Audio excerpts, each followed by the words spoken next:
Under the new bill, certain tourism-related businesses, including tour guides, craft traders, and places of interest, must be registered with the Jamaica Tourist Board. But the opposition says it could sweep up others too, including Airbnb hosts. But to pass something like this is wrong, given how far-reaching the implications are. So I'm urging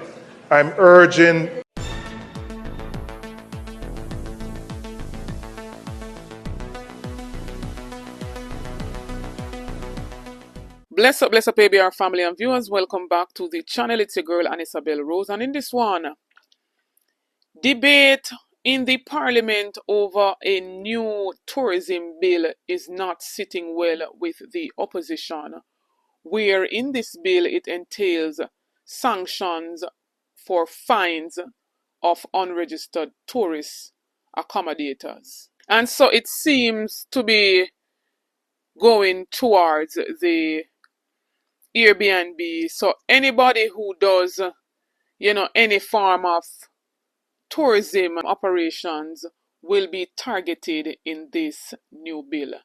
And so the debate, the back and forth debate between the government and the opposition went into a big suspension of the debate indefinitely.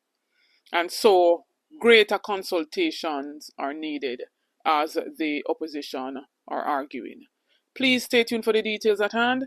Don't forget to like, share, and subscribe to the channel. So the new tourism bill introduced into the parliament has a whole lot of regulatory changes added to the framework, in which all tourism operators are mandated to be licensed under the Jamaica Tourist Board. And this encompasses even Airbnb operators to be licensed. And there is a hefty sanction of fines attached to this new bill. Same was debated in the House, and opposition leader Mark Golding described clause 17 of the bill as the sword of Damocles, which he said imposes both fines and criminal sanctions on persons who operate tourist accommodations, to include Airbnb type operations, without being registered or licensed with the JTB. Also, the opposition is of firm view that the tourism bill currently before the parliament requires further consideration and extensive consultation before it can be passed into law. Many Jamaicans who rent out their homes as Airbnb and other short-term accommodations stand to be significantly affected by this legislation. It is therefore essential that a fair and practical framework for regulating these facilities be carefully developed, ensuring that the rights and livelihoods of ordinary Jamaicans are protected while maintaining the integrity and growth of our tourism sector. And so for the slow people, them we're gonna run come say, all the persons needs to be regulated. We're not against all being regulated. But at the end of the day, more consultation is needed. I am sure that majority of those who run Airbnb are not aware of this new bill and the sanctions that are coming behind if they are not regulated and licensed. It is not just to collect more taxes and the people suffer. Them have to basically consult with the people them before them draft up any bill and want to pass it into law. And so I have a snippet of the debate. I want you to listen to it and pay close attention to what is being said. A new tourism bill aimed at modernizing Jamaica's tourism framework was passed in Parliament yesterday, but it has triggered criticism from the opposition, who claim the legislation could harm small players in the industry, including Airbnb hosts. Raymond Morrison has the latest. The 70-year-old Jamaica Tourist Board Act is being repealed and replaced, with the government arguing that the updated legislation brings the industry in line with the modern realities. All tourist enterprises will now be required to be registered. Additionally, the following tourism enterprises must also obtain a license to operate from the Tourist Board. 1. Tourist accommodations. 2, tourist attractions, 3, domestic tour services, and 4, ground transportation services. So, Mr. Speaker, the new pieces of legislation, therefore, will repeal the River Rafting Act of 1970 and the following regulations and orders. Under the new bill, certain tourism-related businesses, including tour guides, craft traders, and places of interest, must be registered with the Jamaica Tourist Board. But the opposition says it could sweep up others too, including Airbnb hosts.